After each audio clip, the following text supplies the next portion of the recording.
Hi, welcome to the second episode, third recording of the Cawcast. Yep. So this year, like we did last year, we went to PAX Unplugged to Philadelphia to experience the lovely tabletop scene that Philly has to offer. That is the only lovely That's thing the only lovely thing that's here in Philadelphia. I still have negative things. This is yet another. I'm not going to turn this into Philadelphia slander number 2, so I'm going to stop that there, actually. But we did have a lot of fun going to PAX Unplugged. We did all 3 days and met a lot more people in general. I was going to say more creators, but more people in general. A lot of people, Yeah. I think they sent us an email literally like not even a few minutes before we started recording saying this was their most occupied PAX, which is something that was kind of crazy. Like it did feel like especially on Saturday. Saturday there was like an hour after the event opened, it was still an hour-long line to get in. It was nuts. Oh, yeah. Absolutely insane. Yeah. And it's kind of been confirmed by a couple of people who were talking in the industry around there as well. Went to a lot more creator events. I am sober though, I can promise that. He hasn't drank since last night. Since last night, at the very least. Yep, I can physically prove that. So yeah. How? Well, I mean, you could do like what are those little tests? I literally just did something where I had to use one of those. Where you blow into, I'm forgetting what it's called. Breathalyzer. Breathalyzer, thank Maybe you. Maybe he is drunk. Maybe, okay. No. So yeah, I just want to talk about the general vibe of the event. Like, what was something that you saw on the show floor that really like struck out to you? Before we get into like the actual like stuff we went to go do, like the games and the different. They don't know me. What if they don't know you? They know you. They don't know me because I'm Jacob Crowe from the Crow's Perch, and this is Critical Kunik, who formerly Critical Kunik. Yes, I am now Studio Kunik. I do video game content, video game creation content, and which is doing like miles better. It is doing way better. Insane. Well, not from the subscriber count, that's catching up, but from like a view perspective, it's doing better than the Critical Kunik channel pretty much did even in its prime at this stage of the game. Honestly, it's just, video game content in general, man. Yeah. It's one of these things, as much as I like the TTRPG stuff, video game content pops the fuck off. It's absolutely wild. And you're killing it, man. Oh, yeah. Ooh. So, yes. You asked me a question. I've already forgotten. So the question was, before we get into the games we saw, companies we engaged with as creators, and the booths and all that jazz and all that, what did you like about the con? What did you like the most? It didn't fucking suck this time. That's true. Holy shit, did it not suck this time. I don't think it's necessarily because of anything that PAX did differently. I think it's that we went into it with a different mindset. Very much so. Yeah, because last year we went into PAX with this idea that it's just another Gen Con, but it's not another Gen Con. You shouldn't go into it saying, well, they've got all these events sort of set out and I can sign up for all of these things and do them all, because you can't. It's first come, first serve. You're going to miss like over half of what you sign up for. Pretty much. So it's better to go into this event like with 1 or 2 games that you really want to do, and then just fucking wing everything else. It's so much more fun. I think what's funny is I think we came into it with the same mindset as we did with Gen Con, right? Like we went into it thinking, oh, you have to pre-sign up for all your events. You have to do all of those things, and if you don't do them, you're gonna have a bad time. And it's kind of how PAX works, right? Or not PAX, how Gen Con works is like you have to get those general admission tickets if you don't already have signed up for things. The worst part is too, all the things you do sign up for what we did for Gen Con, all of it was fun. I vividly remember when we went to those every single time we did it, because we did it like every year now at this point. When we go to the 40K laser tag stuff, that is so fun. I always have a great time doing that. I never get any better at the game. No. But you don't have to submit to that. You don't have to say like, no. Look, I may have stepped on a few toes at Gen Con. So that's all I'm gonna say. More than a few toes. There were a lot of toes that were being crushed. I bumped into a lot of people.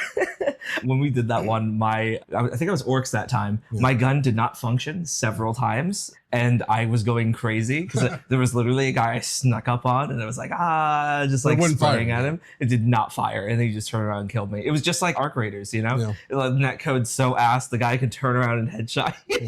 I will say, if you do laser tag, Orcs are broken. They're the best. They have the best weapon. It's crazy. It's so crazy. By far the best weapon. Yeah.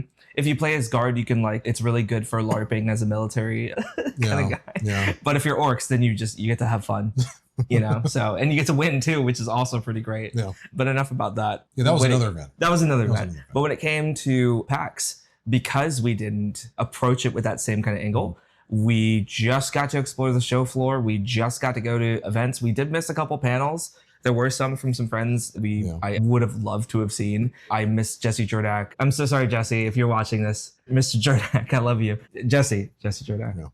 Hi. We have 2 cameras now. We do have 2 cameras. Production values increased twofold. First off, you're a lovely man. And second off, thank you for following up on actually giving me uppies. That was beautiful. I've never felt so held literally by another man before. I do appreciate that. However, I did not go to your panel. I'm so sorry. I missed it this time. I saw the other one. I couldn't make it to a single panel. You didn't make it to a single panel? I couldn't make it to a single panel. No, man. Didn't have time. It happens. It's rough out here. But that is one thing. If you do want to catch the panels, because Critical Role did do Daggerheart. Yep. They did a Daggerheart panel, I think it was today or yesterday, where they were showing off their new expansion, Hope and Fear. We wanted to know about that. We wanted to know about that. Unfortunately, if you came here for news about Daggerheart. We got you. I'm pulling it up right now. Give me a second. That doesn't count. So we're not on the ground news. We're more like a secondhand news source. Yeah, we're like OE. Let's say you don't give a shit about Daggerheart, but you're still interested in it. So in Daggerheart, they're adding a new Dread Domain and Transformation cards. Oh, Dread Domain. 4 new classes: the Witch, the Warlock, the Brawler, and the Assassin, each with 2 unique subclasses. Witches. Holy shit! Just get stitches. Yeah, 6 new communities like the Freeborn, Frostborn, and Duneborn. 6 new ancestries like Gnome, Earthkin, and Skykin. 130 new adversaries, 28 new environments, plus a pad of blank adversary sheets to help you create your own. Oh, yes. 100 new items, weapons, and armor. 4 new campaign frames, introducing new worlds and genres for you to explore. There's also a deluxe edition. I love all those.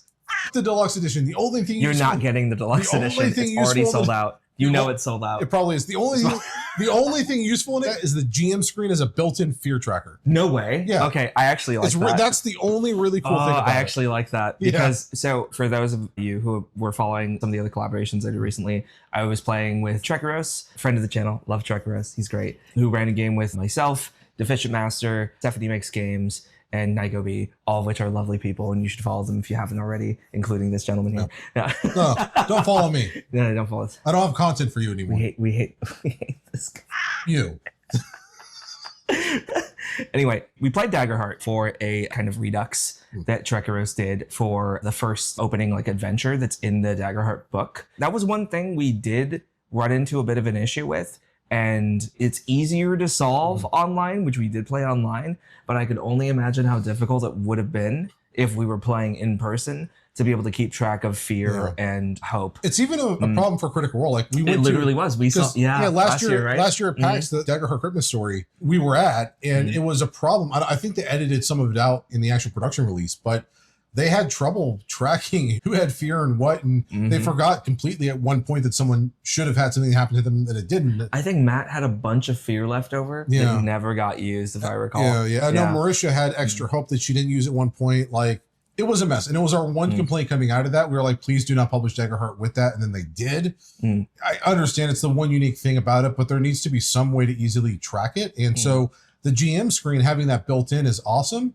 It sucks that it's the deluxe edition only, and that seems like a very critical thing to have, but it is what it is. I'm sure people are going to replicate it now. You'll be able to buy it on Etsy or whatever. It's nice, though, to see more attempts to be able to keep track of that kind of stuff. Yeah. I mean, I guess D&D is trying to also do the same thing with their own heroic inspiration as well. So I don't know. I think I've been really enjoying, and I'll get to that in a second when it comes to some of these games that we're going to be going through, the idea of TTRPGs presenting things more board gamey, of having more tokens and more things to go with it. So I do appreciate them doing that when it comes to their new expansion for Daggerheart. So I guess, I don't know, maybe I kind of like it, but I think we should probably get to some of the games then. We should. Yes. Let's cut for a second there. I forgot something. Yes. Don't include this. Sheridan, you include this, I'm killing you, okay? Sheridan. In Minecraft. I'm killing you in Minecraft. Sheridan, if you're watching this, keep all of this. No, don't. Okay, so games. What was that? So anyway, games. Yes. We went through quite a few things. One of those things, if we're still talking about WotC, that I would like to talk about is there is a new expansion to Magic the Gathering that was going on, and they were giving out some cards here. Let me put it right over here. Okay, get really close. Yeah, for the new Avatar set that we gotta were cover our able faces so to... it focuses. Oh, wait. Yeah, you gotta cover our faces. It's not focusing. Oh, there we go. There we go. Yeah. I got the Sokka Bold Boomeranger, which is a red-white legendary that is really cool that they were giving out, along with all these other beautiful... Here, I'm not going to just show basic ass lands, except for this one maybe, because this is a really cute one. Because do you recall this scene? Do you recall the scene? It's the little Fire Nation ship crashing the little glacier. Avatar. Last Airbender. I've never watched Avatar. Chat, kill him. Look, I was an adult by then, okay? Yeah. I didn't have time for this kid shit. Okay, well, speaking of kid shit, I love this shit. So watch this saga here. I also got as well. That was really cool. If anyone recalls this scene, there was a particular episode where Aang is having a bunch of like night terrors. He's not able to sleep because of the incoming like fight that's going to be happening with the Fire Lord. And he has this hallucination where like Appa and like Momo are having like a literal anime battle between each other. And it's fucking hilarious that they did the art of him in his samurai armor for this saga card. It's amazing. Beautiful stuff. It's nice to see it as like an actual set instead of just like another like, what is it called? Secret Lair mini set. So yeah, that was the first thing that was really cool that we went through. What are those? Oh, this is a dice I got from Crooked Moon. Oh. It was really cool of them. It's Legends of Avantris people. Is it League of Avantris or Legends of Avantris? Legends. You know why I keep calling them League of Avantris? Why? Because it sounds like League of Legends. League of Avantris, Legends of Avantris. Let's not talk about trash games. Let's talk about fucking Godzilla, okay? You didn't even get to play Riftbound. Riftbound. Godzilla! Okay, we're back. So, Godzilla has an RPG. Godzilla has an RPG coming out. Godzilla's an RPG. It is, we're keeping that little bit in. I played it. This is my character sheet. Mm-hmm. Focus on the character sheet. Ooh, yeah. There's a little QR code back here for you to scan if it gets in focus. Ooh, that's amazing, actually. Yeah, and I'll take you to their Kickstarter. Tell us about the Godzilla. Yes. First off, the question I bet everyone wants to ask, how do you make Godzilla a role-playing? That is a great question. And we're going to flip through this book here over here. This is in focus. This is sort of like the little training manual they get. Feel free to freeze the frame and see exactly what's in here. I'm sure the PDF is available online somewhere. So in this game, I didn't play a whole lot of it.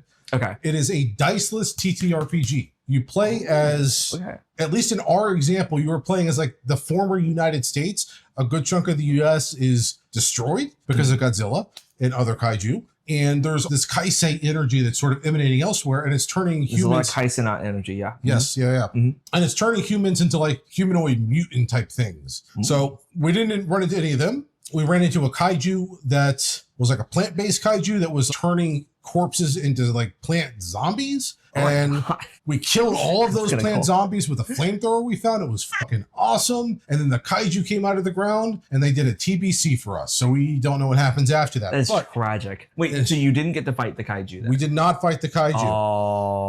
But it reminded me a lot of Kaiju number 8, the anime or the manga, because there are cleanup crews. My character's backstory, she was formerly a cleanup crew member who ingested or somehow absorbed enough kaisen energy to become part reptilian. And so she's trying to find a cure to it, but she's able to sense kaisei energy. She's able to get buffed from it so she can hit harder for melee. So she had these like electric gauntlets that could just punch things and electrify them. That was just part of her body because she's now part kaiju. And so there's parts that we don't know how fighting kaiju is going to exist. They have been described. They describe them to us as being immortal beings. So I don't think there's any killing kaiju. Only like there's fighting them. There's fighting them, delaying them, putting them back in the fucking ground. You guys can come back later. But the way that the game works is we got this for free for just demoing it. This is a pack of cards, just a normal pack of playing cards. If we can get it in focus. Would you like to open? We're going to open them for the first time live here on the Crowe's.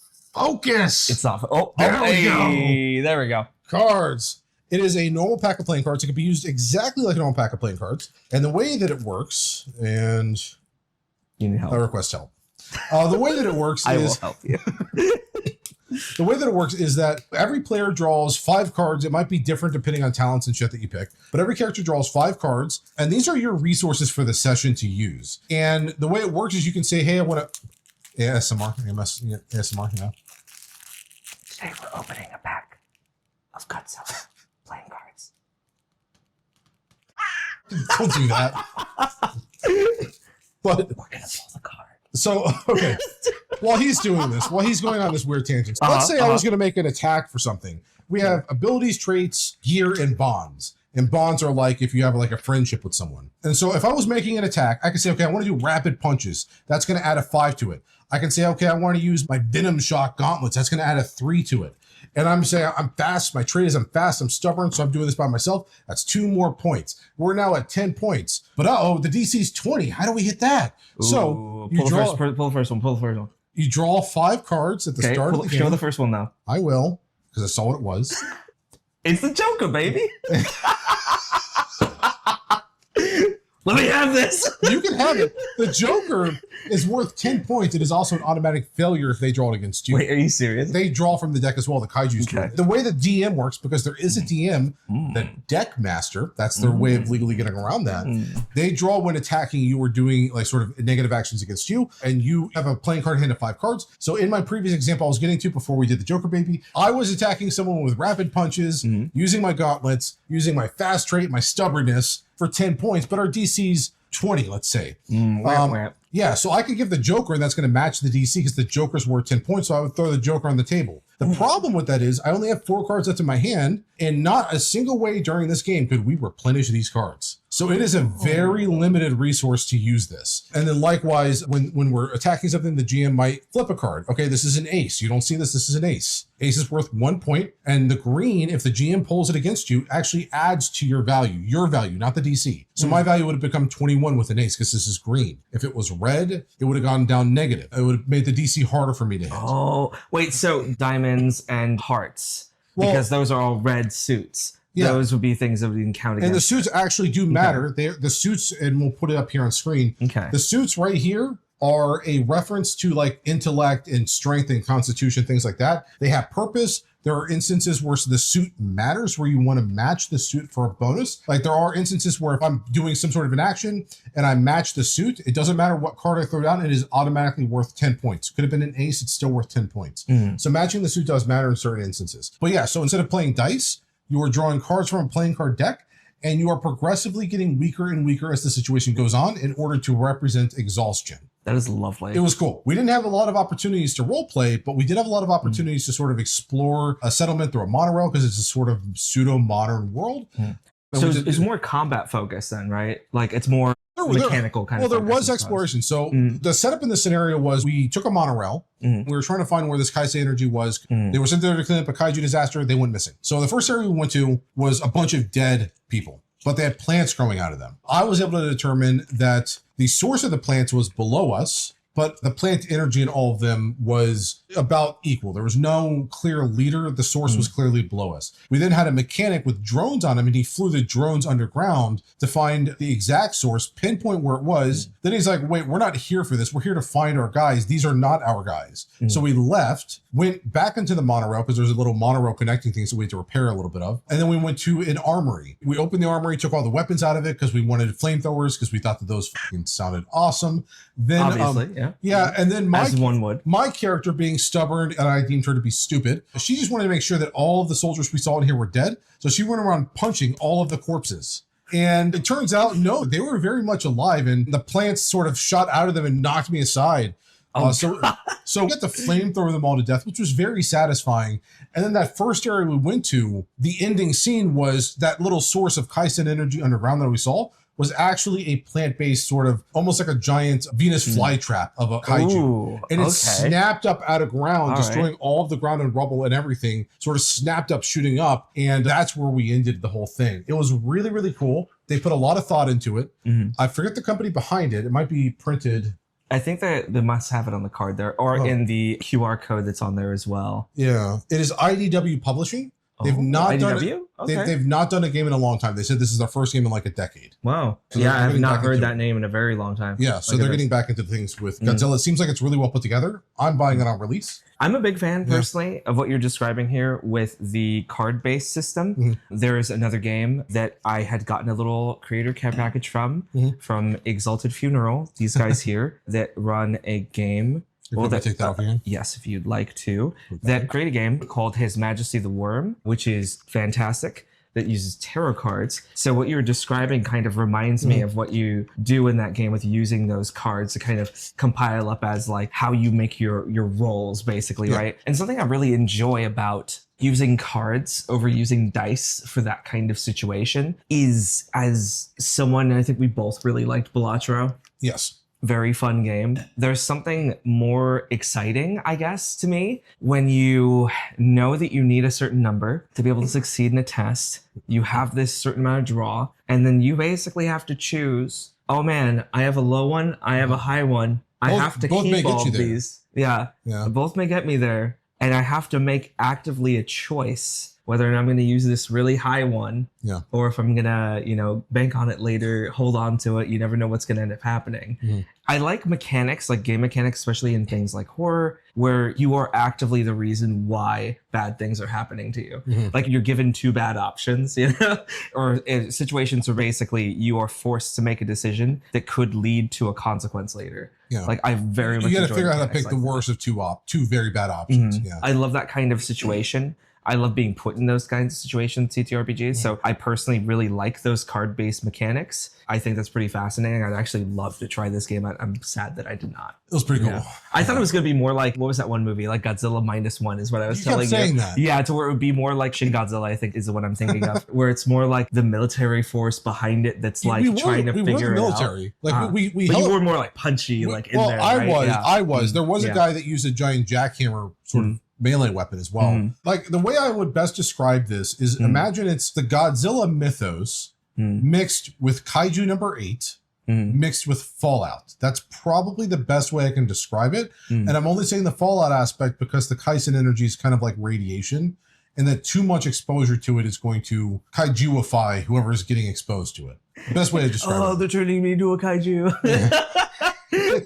It's a long period. As I said, my character was like partly through it. She had built-in heavy armor, and it was just scales up to her head. That's crazy. So she's like a lizard all the way down except for her literally head. a lizard person. Yeah. She wants to fix it. She doesn't like it, but that's the card she's been dealt. They gave me a whole backstory card I forgot to take with me. But she had a whole backstory of like, she was part of a cleanup crew. The suit that was supposed to protect her malfunctioned. Something got in. She is now part kaiju. That's amazing. Yeah. I really like that. I know for a fact, if my brother's watching this episode, his girlfriend absolutely loves Godzilla stuff. Yeah. And I think she will be very excited to try this. Yeah. It's a fun game. And she does like alien stuff more, but I think she'd really like this. It's close. Yeah, it's pretty close. Yeah. I think there's enough of a blend there too, so she might enjoy it. Anyway, so other games that we were able to try out. You also got to play a lot of Shadowdark. Yes. This weekend. Oh, I played so much Shadowdark. You played like Shadowdark every single day. I played 10 hours of Shadowdark throughout PAX. That's insane. I love Shadowdark. I wish to play it more. Become a Shadowdark evangelist. I want people to know the good things about a Shadowdark game, okay? So I played a bunch of games. My first game, I ran into a bunch of smaller YouTubers, 500 subscribers, but they've got like hundreds of videos and an active community. They're just a smaller channel. And you're not shouting them out today because we don't have their cards. I forgot their name. Hold up. I'm in their Discord now. Oh, okay. We could send them this episode directly. DMs After Dark. DMs After Dark? DMs After Dark. Follow DMs After Dark. They're an awesome group of people. We did remember them. I've got my character here from the group I played with them in. I am proud to admit we went through 15 character sheets among the 6 of us. I never died. They all died. Peak. But they did it in really funny ways. And their deaths let my little goblin character here loot their fucking bodies 4 times. I got so much gold out of this. They all had like 20 pieces of gold. I had over 100 by the end of it. Average Arc Raiders player. Just like waiting for everyone to die around the queen and then taking all their shit. Yeah. But it's all right. If you've never played Shadowdark and you've only played like D&D or some basic, I understand. Okay, all right. I understand. We actually allow D&D slander on this channel. Yeah. Shadowdark is super simple to learn. It can be super deadly if you decide to go into every single room, start a fight with a group of enemies, and then leave and pull the BBEG. That always works well. That's how we went through 15 character sheets. Even in D&D, that would go well. How could it not go well? Yeah. It literally can't go tits up. But like, it's super fast to learn. It's super easy. Literally, they pride themselves on simplicity. I think think everything in the game has no more than like 2 sentences of description. I think something I always hear about from a friend of the channel and close friend of mine. We love you, Taryn Pounds. Taryn Indestructible Boy says a lot of really nice things. How Kelsey Dion designed the game and how the layout works and everything. And I am impressed with how svelte all of the text is and how everything's very readable. Even if I've been reluctant to play, I will admit. We're going to get you. I know. I'm going to get you. See, you know my problem, here's my problem with Shadowdark. See, I'm going to look at the camera for this one. I'm looking at this camera. It's popular. Here. So my problem, shut the fuck up. That's true though. That's the reason why. You see, for some reason, there are some games when they're popular, I'm like, but isn't that good really? I was like that with Baldur's Gate for a while, actually. I didn't play it for its And yet first you week. play League of Legends. I mean, sometimes people have bad taste, okay? Yeah. See, from my deluge of good takes constantly, of which I have many, your boy is allowed to have at least one bad take every hour. Well, not every hour. Let's say every month. Let's say every year. Let's make that longer. Every decade. Okay. A couple, just maybe a handful of bad takes. One of those is disliking Shadowdark because, and then it's just ... and then I don't really have a reason. It's popular and he thinks it's the hip thing to do. Let's be real here. Even though it's really not a hip thing to do. You need to find like 2 or 3 other people. I will GM a Shadowdark game. We can even do it on your Twitch page. I don't care. You know what? You can get money off of me doing it.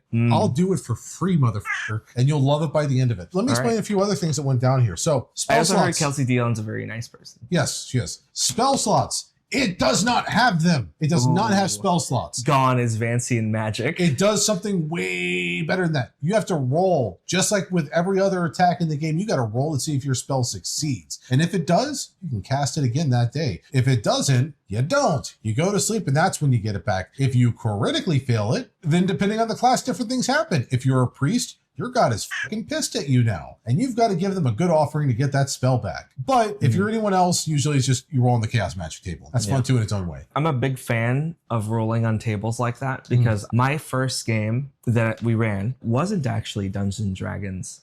It was Dark Heresy, first edition, which, if you recall with 40K and how they did things in Dark Heresy, when you'd roll really badly on your manifesting of psychic power, you would have to roll on the D100 for a psychic phenomena, which could get really bad and become what they called Perils of the War, which allowed really funny, funky things to happen to you, up to and including the instant death of your character, which could be really funny because it's not just you who usually gets killed.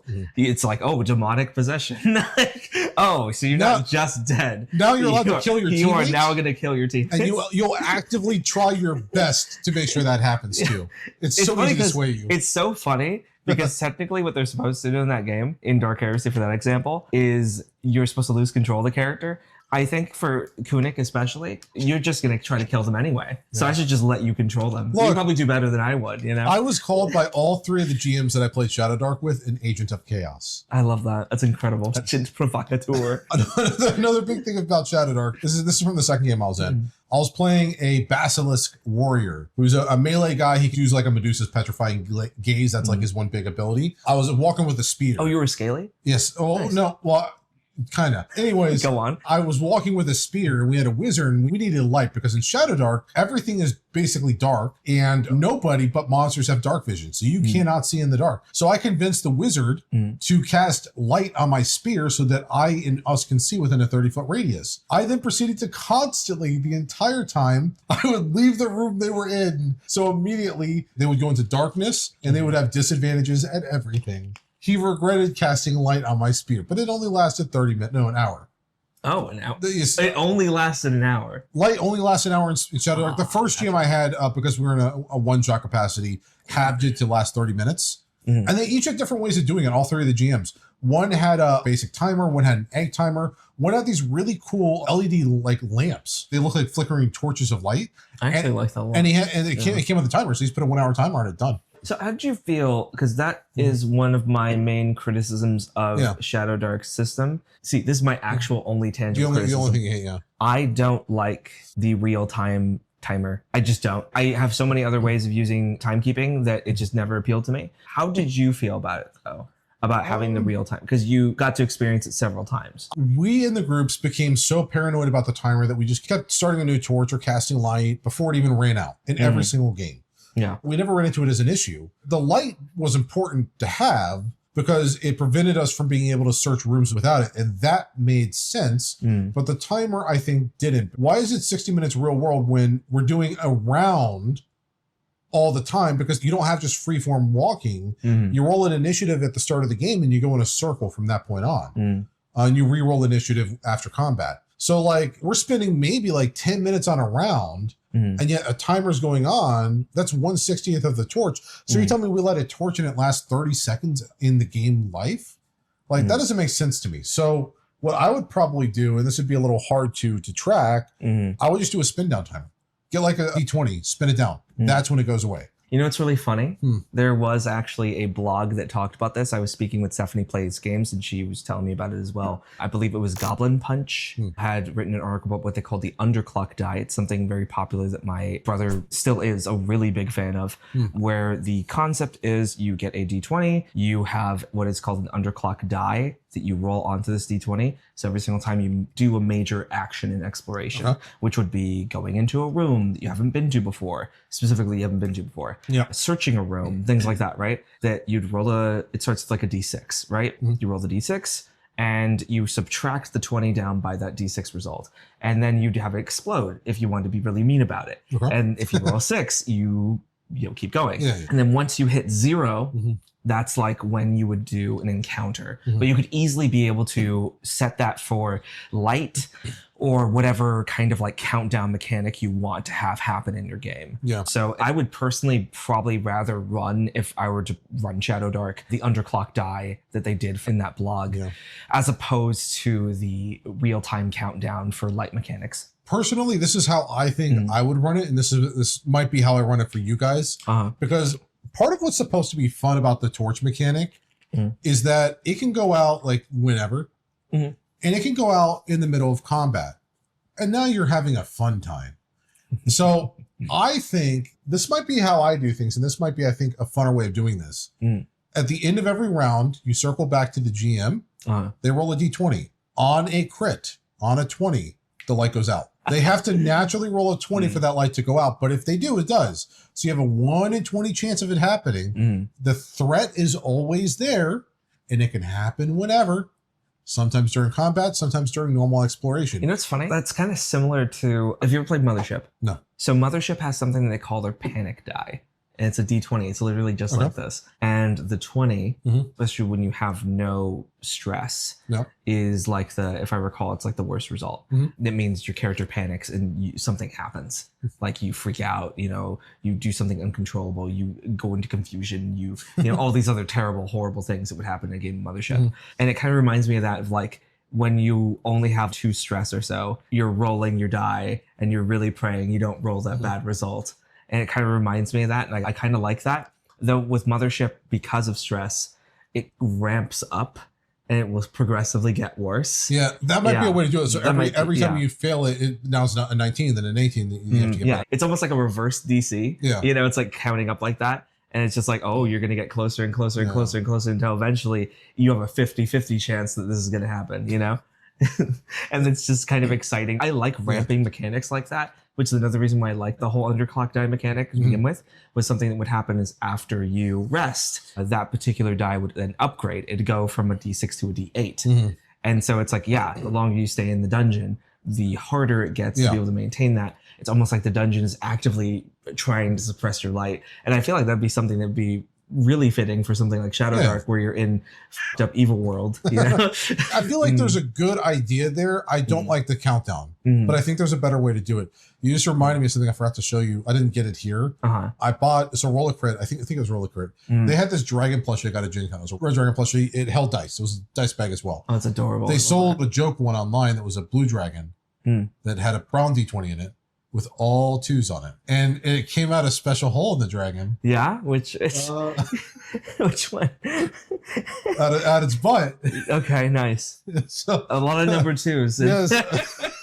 So I'm like, I need to find a way to work this into a game so someone's got to roll that thing. It's so pointless. It's so fucking...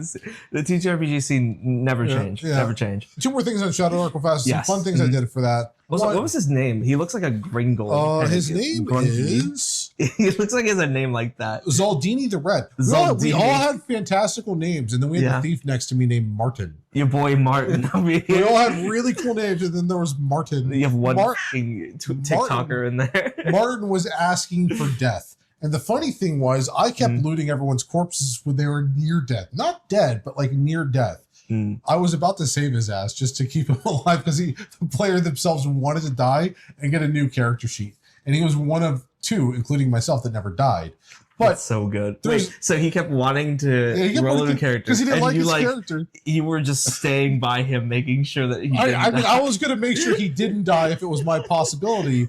But our priest also, I forget his name, but he was like, "I'll be with you," like this. Yeah. If he did that, you were dead the next round. He would heal you, send you into combat through like mind persuasion or whatever. Yeah. And then you'd be fucking dead the next turn. That is so funny. He killed 2 or 3 people that way. I love that. But the thief that we had, no, he legitimately just healed him and spoke in a complete sentence for once. And that's how you knew you weren't going to die. He's like, no, bro, we're keeping you alive. You are getting out of here. It's a fun game. I'm going to get Crowe in it. I'll run the game. I'll convince you. It's an awesome game. Okay. All right. You know what's a game I would play, though? This one, we both got to take a look at. Slayers. Dragon Slayers, specifically. Yes. Spencer Campbell. There is a Slayers. Dragon Slayers is the new version. And I believe on your channel, you will be posting a interview you had with the game's developer, Spencer Campbell from Gila RPGs. Spencer does great stuff. Sorry, Spencer, I was not able to come by to interview you, even though I said I would, and I apologize. Terrible with that. I missed a couple different interviews like that. Not the first time. Yeah, I just keep having stuff. You're a busy person, I understand. Busy person. It's unfortunate. I'm trying not to be sometimes, and it just happens that way. But very interesting game. I also talked at length with that one with Taryn, with Indestructible. And we were both very much fans of his layout. Spencer Campbell, for those who don't know about what Gila RPGs do, they make TTRPGs that are inspired by video games. And so all the stuff they kind of do, even the design, the layout, this is a big thing that I really love. A good example of it. Is the layout is even kind of video game inspired. And now I have had criticisms about TTRPGs trying to be video games. I think Spencer Campbell actually does it good. Yes. Because I think Spencer Campbell takes the right things to learn from video games, including, open that back up again. I want to show just how fucking clean this layout is. Oh, the fact that almost every single page feels like you could just like rip it out and turn it into a little card. Look how beautiful the layout is. After going through so much D&D content, D&D slop that has just text and text and text, I'm sick of it.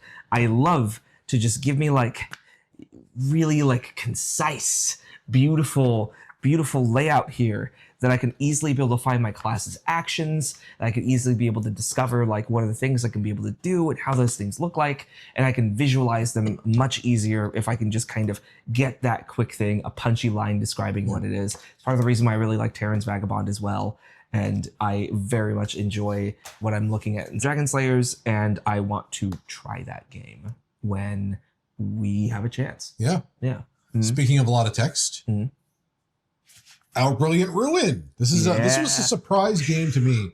This book is gorgeous in person.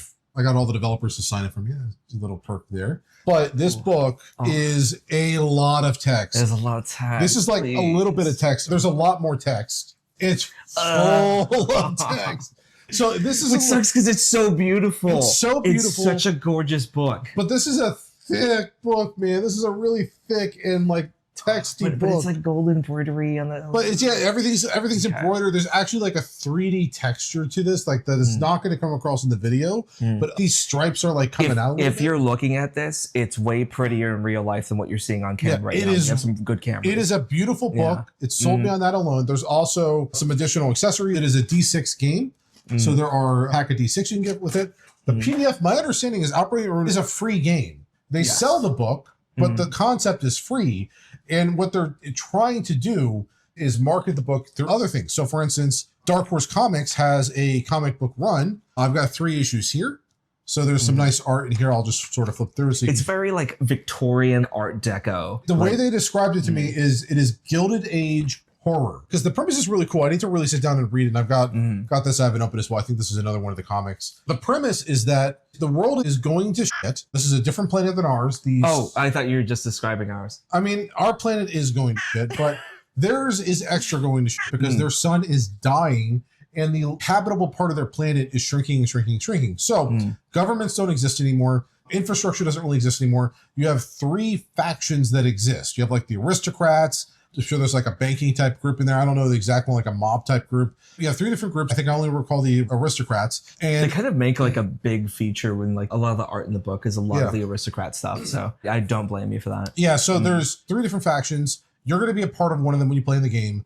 And it's all about fighting for resources. But I feel like they took some inspiration from 40K because the sun dying is for some reason warping the reality of what's on their planet. So it's got these weird horror type aspects to it where like things are melting and tentacles are growing out of things and shit like that. So it's got a really cool like setting to it that I want to explore. It's just a lot of text, and I'm dyslexic. I hate lots of text. As an ADHD haver, that really discourages me, and it's very sad because everything else that I have learned about it is beautiful.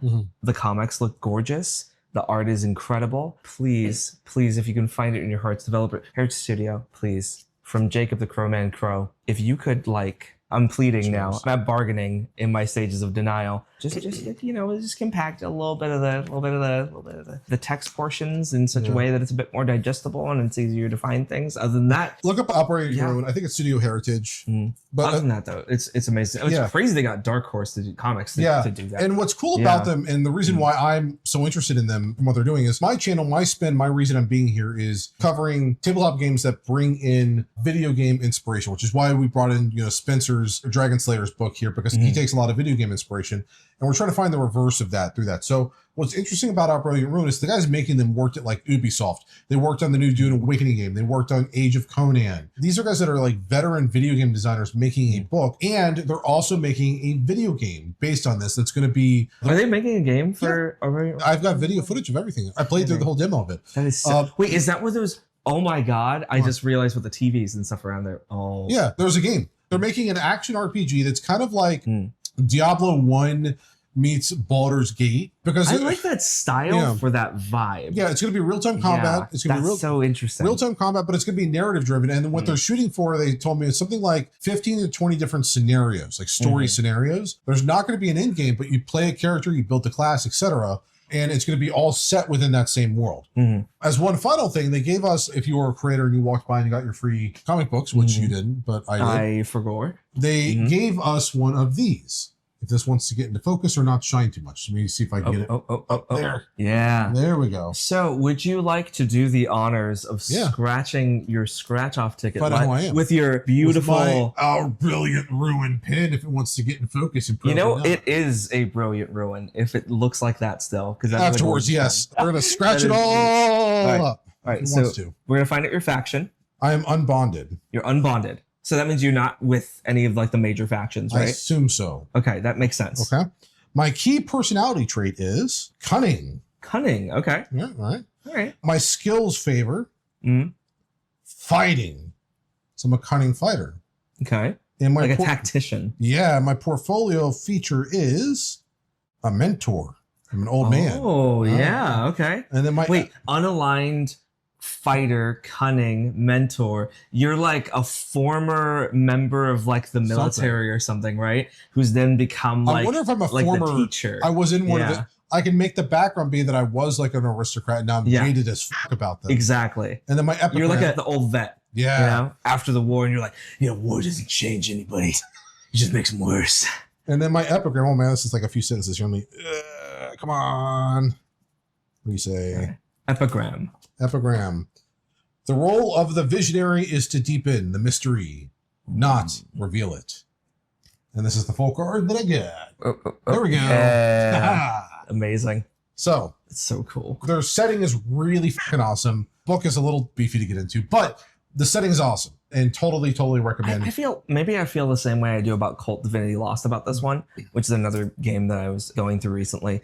I mean, I think I may have mentioned it last year as well for the other podcast episode, where the world is really fascinating and there's a lot of interesting things that are happening in the game. Even though I still have those problems, I would be willing to overlook them because the rest of it is so cool. Yeah. Like, if the world's cool enough, I'm gonna want to check it out anyway. Yeah. Or you could always hack it, right? Yeah, exactly. Like, you could take the setting and just put it in whatever system you like. Yeah.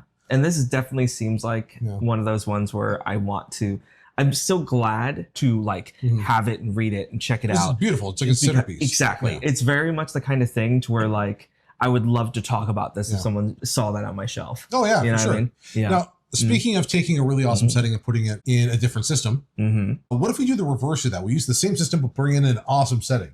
Yeah. And that's this, if I could find it, where did I put it? Editor, cut this out. Editor, don't cut this out. We can do this in real time. No. And we're back. We're back. So, speaking of that, let's take 5e and put it into a new setting. In space. Dark matter. Yes. So some of you may have actually seen this before. Some of you have not. Yep. Dark matter is a science fiction setting for Dungeons & Dragons 5th edition. Well, now for 2024, which is what this one is for, is the new update they're doing for the 2024 stuff. Made by the formerly known as Middle Finger of Vecna, now Mage Hand Press. I liked Middle Finger of Vecna better. That was a very good name. It was a very funny name, and it's a shame that it's gone, but you know, sometimes you make mistakes and you never fix them. Pay no attention to what I'm doing. It's fine. It's fine. But they gave us this for free. They did. They gave us DM screens, which was really, really, really cool. And so I can open up mine this one. You can do the reverse. I could do the reverse. You can do the art. Yeah, that's true. That's true. Ooh, I'll show the art over here. Ooh, look at the art. Look at the art. Ooh, it's so cool. Oh my God. Oh, I really like dark matter. Oh. Yeah, it's like space, like Star Wars and stuff in D&D. And there's rules for ship combat and, you know, weapons and stuff that would exist in that. But it's all the same 5e rules or 2024 rules. 24 rules, yeah. I still hate the term 2024. It should be 5.5. I'm just going to call 6. it, let's just say 6e. Because that is the thing that does suck, though, is like, I'm glad that Mage Hand Press, we saw their booth again this year, that they're still making D&D content. But another thing that was really interesting here is that they were working on a new game that's going to be a D6 system, similar to the Forged in the Dark games. I was given a card about this. I believe it was called Blood on the Lens, which is supposed to be a horror game that they are working on. I think they have a website, so we're gonna put some B-roll over that for what that website looks like, so that you guys can get a better look of what's to come for the next project. But I think it's pretty fascinating. I love whenever these companies kind of get to a point after making a lot of like supplements for the games that they start working on their own project that's like their own thing. Technically, Dark Matter is kind of that. Originally, when they first kickstarted it for the first version of Dark Matter, which is for 5e, but this is like a full-on departure, like not a D20 system, not a D&D like. Press is something similar, right? They have their modules for 5e. Tales of the Valiant is the one they were working on. Something that I really liked is they continued on. They wanted to make more of their own kind of stuff. I like that Cobalt Press kind of did that too, but I don't like that Tales of the Valiant is not enough of a departure for me personally from D&D stuff. It's still the D20 system. It's still kind of like trying to ape D&D. And I think to see Mage Hand Press making a full-on departure to something that looks more like Forged in the Dark, like Blades in the Dark, it's much more commendable to me personally to see what that's going to end up looking like. More intriguing because you don't know what to expect. It's far more interesting. Yeah. All right. I think we've got one more game to show, and then we just got like little goodies that we brought. Yes, so we have one more game to show. It's the big one. It's been sitting here this whole time. So, Triangle Agency. I have it now, finally, after I think I've talked about this game on Taryn's channel a couple times during his streams. I know he's talked about it as well. Let me go ahead and show the special edition, the very normal briefcase. It's super normal. It's a box. There's nothing wrong with it. Painted on it. And then take a look. I'm going to open this up for you so you can see it for the first time. Whoa! Look at this normal briefcase with a very normal game inside of it, and nothing's going to come out or hurt anybody.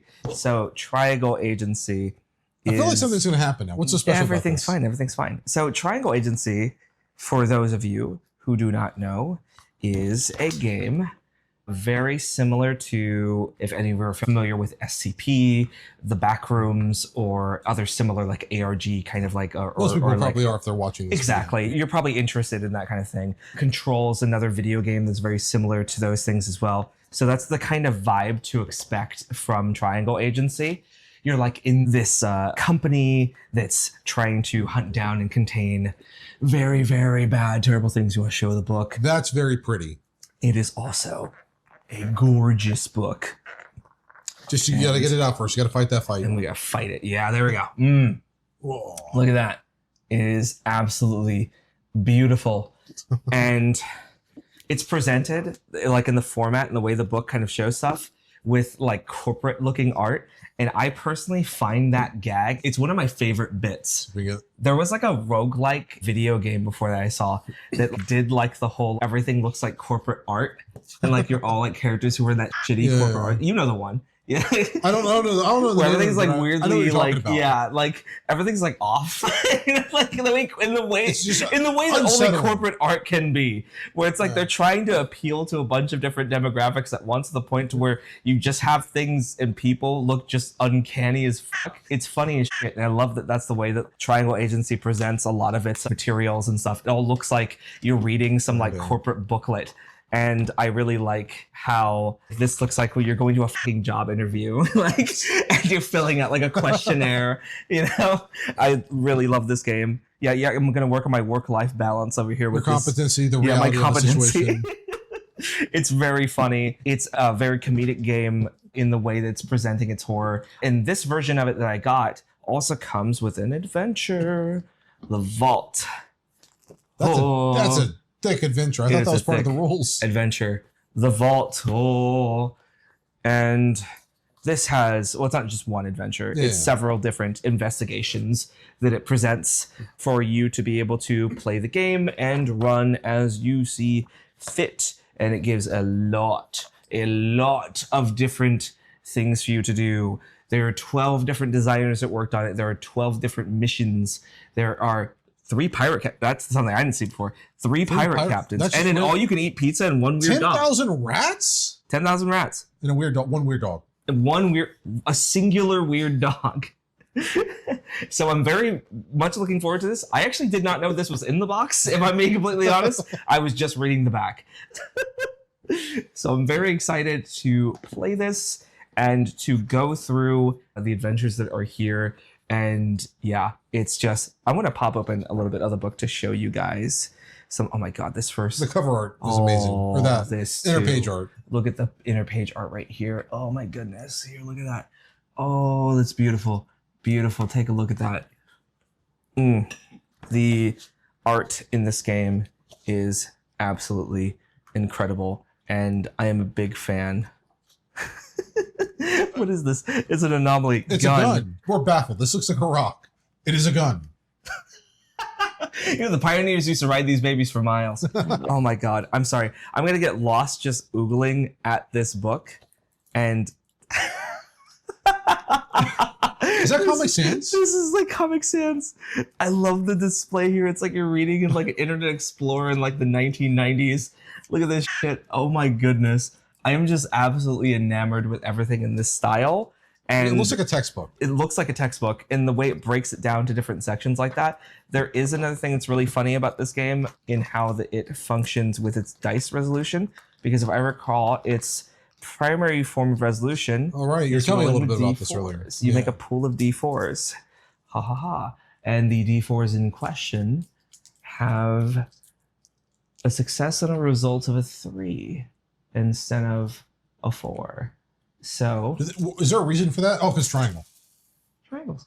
You get it? There you go. Thought it. I'm a little slow. Not that slow. The answer may shock you. So yeah, looking forward to that. I think that is our last game to cover. Oh, I forgot about this one. I can't open it. I am struggling to open it. I can open it if you want to talk about it. I was just walking by and they gave me this. They didn't even see my creator badge. They just were handing these out. It's a game called Feelin Cute. Have you played it yet? No, I haven't opened it. I can't open it. I'm struggling to open up a pack of cards. I'm going to get this open for you. Oh, that's why the plastic's like wrapped around the top. Yeah. You know what? I take these back now. There we go. Wait. There we go. Yes. I don't know how to play this game. Hootenanny Games. Hootenanny. So, let's read the description here. Think you can figure out which of your friends believes a screaming hairy armadillo is more precious than a giant panda? Dive into a world where cuteness reigns supreme and your guessing skills are put to the test. They use the word dive into. That's what ChatGPT always says. Oh no, they better not be doing that. No, they're not. No. I'm not. Just It's unfortunate they do say that though. You know, that was actually, okay. I used to be accused quite often from my teacher in my AP like English and literature classes of writing like I stole my work. And then I realized once people started doing a bunch of like ChatGPT writing and stuff, I'm like, oh my God, I write like this. Oh my God. I wonder how many kids are getting accused of using actually AI. use M-dashes? And it's like, I don't use that, but I do the dive in and like I always do the dive into. I hate it because now I had to actively change the way I write because otherwise I'm gonna be accused. I use semicolons and I would use M-dashes, but not like the proper M-dashes, just be like a normal dash. And now I find myself not wanting to do that. Yeah, I'm like, no, actually, I hate those, bro. I never use them. It's like I've had to change my writing style out of fear of being like, wait, is someone going to think this is AI? No, I'm just a bad writer. Anyway, so they're not using AI. We were just poking fun at them. But I have no clue how to play. There's like a red panda. Okay. There's an alpaca. Okay. There's a giant panda. A screaming hairy armadillo. An orangutan. Okay. I don't know how to play. There looks like rules, right? There are rules, and there is a QR code to scan for how to play the game. So if you want to see how to play the game, there you go. I see a bunch of animals here. Yes. Okay. Oh, it's me. Yeah. It's Crowe? It's an emu, but he looks like how I do. That's at all times. It's like a fucked up little bird. Let's see. Okay. There are power cards. If you find the octopus, it is a power card. Oh. Yes, you found it. An allows the cuteness balls to move up to 2 cards to new cuteness places. I don't understand. Also, there's a spider monkey in there. That's another power card. Okay. I don't know what any of this means. I'm going to just show you I've got guys no clue what any of this means. I see animals. Scan the QR code if you want to. Wait, is that the spider monkey? Oh. One extra guess. One extra guess. I don't know what that means. I wonder if it's like Clue. You got to like guess animal. Maybe we should have played this with them so we could be able to uncover it. The rules. They gave it to me for free while I was heading to my interview with Our Brilliant Ruin. I don't know what this is. We'll figure this out. We'll figure this it out. It is something. You know, it was a free game. I took a free game. I'm not. Oh, would you not have taken a free game if you just walked by and they gave it to you? I would have taken a free game. Yeah. You'd take the free game too. Don't lie to me. Yeah. I know you. I've seen you. You would take. Anyways, the free I want to put the AI generated text game back. That's not no. They're not using it.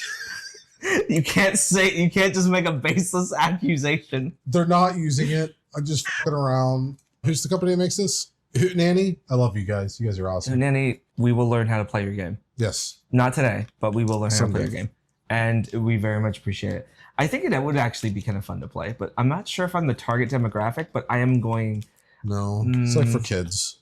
But it is really cute though. Maybe I'll bring it with me to Gen Con. Force you to play it. Yes. Yes, right after Shadowdark. Yes. I think it'd be really nice to have like... No, Shadowdark's happening online. We're going to do this sooner than later. No, we should have like a direct comparison. Just be like, but how does Shadowdark compare to... Yeah. Funny little thing before we get to the final thing. So, yes.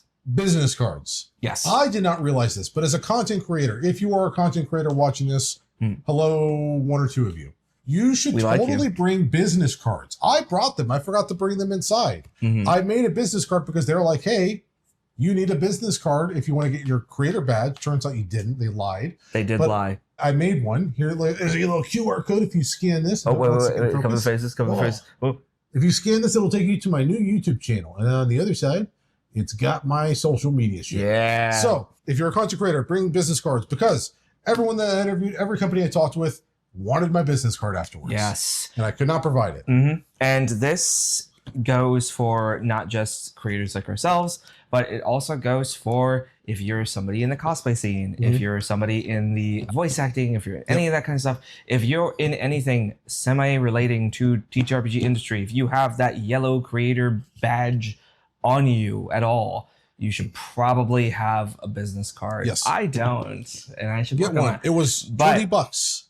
I know it's cheap and I should do it. But You should do it.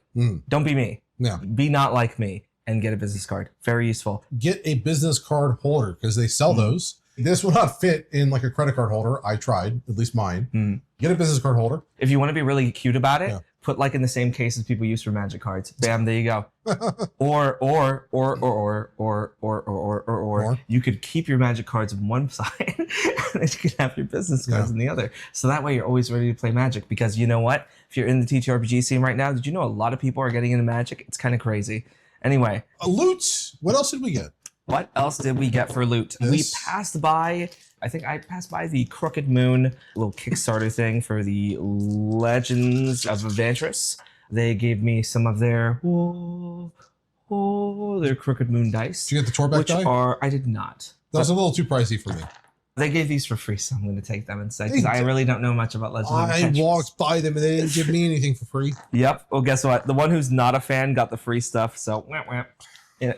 I was the one last December fanboying when we ran into the Legend of Avantris crew at the Daggerheart live show. He didn't know who he was, or the other guy we went with walked right through them to get to the restroom, and I'm like, do you know who you just interrupted? Didn't care. Whoops. I'm the only fan. I don't get these dice. He gets these dice. You know, maybe they just like my aura more.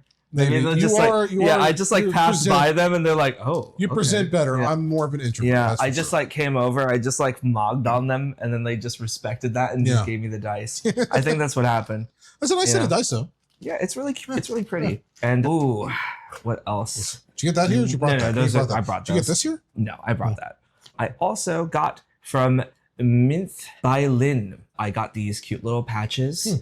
Ooh, and cute little stickers. Ooh, they're based on Cult of the Lamb. Very cute, very fun video game. Speaking of Cult of the Lamb, we forgot something. Oh, there was one game we missed. Terraria, the board game. There's a QR code here to scan. If this video somehow comes out before the end of 2025, use that QR code. The game is going to be a better version of itself right now to buy than what it's going to be next year. Terraria, the board game, awesome. Same company is also making Cult of the Lamb, the board game. Different people are making them, but it's the same company. If you like Terraria, or you like the concept of Terraria, but not necessarily playing Terraria, the board game is awesome. It's got randomly generated biomes. That took them like, what, 6 months? Yeah, they said it took them 6 months to work. I'll have a full interview up, probably as a members only video on my YouTube channel, but I interviewed the creator of Terraria, the board game. It was one dude, and he play tested it for 6 months to find out how to do randomly generated biomes. There's boss monsters with special boss patterns. There's an actual in-game goal. You can't just endlessly set an in-game. There is a goal you are working towards. And the world is becoming progressively harder and more dangerous the longer you play, so you're on a timer effectively. It's a really, really well put together game. Everyone that was walking by the booth that saw the game was like, holy shit, this looks like fun. The only downside is that sessions are like 3 to 4 hours. So you need a lot of time to play, and there's a lot of components that you'll see on the back of this page. Again, that is one issue I had for with $90 is good. The Slay the Spire board game, it takes so long to play. It is so fun. Don't get me wrong. Super fun, but that was the issue I had with the Slay the Spire board game. It takes so long. So I've grown to temper my expectations on that a little bit, because I've been playing Final Girl. Okay. Final Girl takes way longer to set up.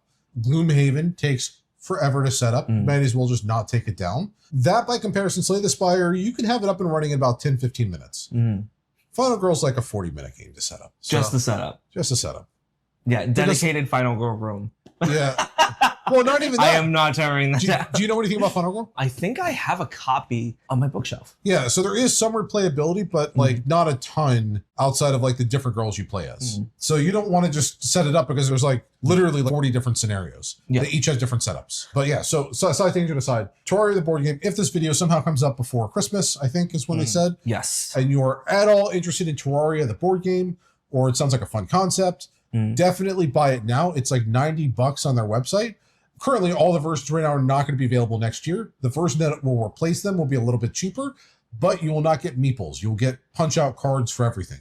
Right, it was much lower quality. Yeah, easier to print, easier to produce. But if you want like the exclusive stuff, if you want the really nice stuff, like collector's edition kind of style things, then definitely get it sooner. It's something, later. I don't know if I have it on video or photo somewhere, but it's on their website. There's a special edition dual layer neoprene mat that they're selling to play the game on. And on the back of it has some really cool limited edition artwork of the Wall of Flesh that will only be sold throughout the rest of this year.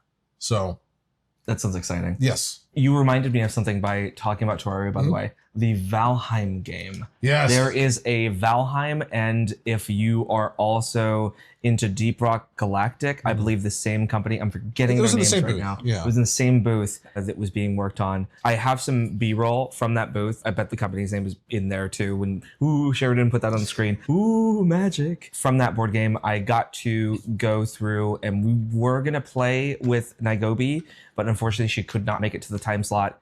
Most unfortunate because she was very, very much looking forward to it. Yeah. I think I got to see the last deluxe edition copy literally the hour before it sold. What was that? For the Valheim board game. But there's nothing special about the Valheim deluxe edition that was getting sold at the show floor. It's going to still be in comparison to the one that you'd be buying online. It'll be available online in a few weeks, and they said it's going to be identical, which is probably for the best. It was big. I don't know. It was so bulky. Yeah, we were considering like maybe we could get, but it's like no, there's no way. Especially buying from here and bringing over. If that is something you are considering, definitely buy online. Yes. So, Terraria will be different. So buy that. If you can only buy one, buy that one.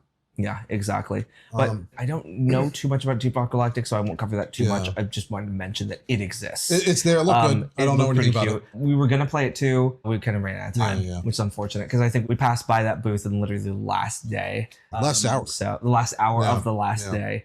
So it was most unfortunate. But I mean, we did see a lot of other really cool stuff too. So that kind of ties all that together. I think when it comes to swag, I also have some extra little things. Prepare my side of the swag over here. Yeah. We got some cool stuff. Got some cool Baldur's Gate merch from a little booth that had a little Gale coin. I don't see the... Oh, man. I don't see anything for the booth itself on here, which is most unfortunate. Wish I could be able to shout them out, but it had some... Is that a dice for him as well? That is a die for him as well, yes, because it's supposed to be based on like the astral plane for Gale, cool. And a little Baldur's Gate token for Gale. And the booth there let you trade them in too. You could trade them for other tokens. Was that the one with like the random bag that like you could potentially have the astral prison? Yeah. So this is the one where canonically he goes boom in just. I guess so, right? I mean, he blows up. He does. Spoilers for an old game at this point. Yeah, pretty much. Yeah, it was really cool. I really enjoyed doing that and getting the little trinkets there. Did you get any other little trinkets? I saw the art you got. So I got some art. Really pretty. I got this all for my girlfriend. She's a big Legend of Zelda fan. I think I just pulled out. Wait, what happened to it? Oh. There's supposed to be... From the back end? There's supposed to be like a little sticker in here too. Oh, gotcha. I don't know what happened to the sticker. Anyways, got some art. So this is a sleeping Charizard. If it'll go in focus there, probably best to use this one. Oh my goodness. And then she's a big Legend of Zelda fan, so got her this Zelda piece here. Right there. Beautiful. And then... Was this all from the same artist? Yeah, all the same artist, and it was buy two, get one free from the same artist. Oh, wow. And then this Link. So it's just a really cool piece of Link. That's gorgeous. Do we have the card for them? I don't. Oh, damn. They didn't give me one. Oh, wait, is that my Moogle? Oh. No. My Moogle went somewhere. I got a Moogle sticker. He went somewhere. The Moogle will be found. That's my sticker. This is just for my girlfriend. My sticker's missing. See, the point of the art here is to remember to bring your card. To bring your business card. Anyways, other thing I got. I found a company that I beelined for on day one called Decadonut. And they make donut-shaped dice boxes. This one you showed me, and I fucking loved it. This is so cool. This was their most expensive one. It's a mimic in the shape of a Boston cream donut. A delicious donut. I sure hope it doesn't have a... And then I bought 2 sets of dice on the inside from, what was it? Something Academy. Was it Elderwood Academy? Elderwood Academy, yes. So this is their raised obsidian dice. And then this is their prism dice over here. Elderwood Academy sponsored a couple of my friends before. They make beautiful stuff. Yes. I very much enjoy the gemstone dice they have. My only issue, I talked to you about this before when it came to gemstone dice. See if I get these They are fucking gorgeous. But you may notice, dear listener, dear reader, dear watcher, look at this. Can you see the results on the die? It's very hard to. It is. And that is one of my issues when it comes to gemstone dice, which is very unfortunate because they feel great. They've got such really a nice texture. They've got a nice sound. The texture.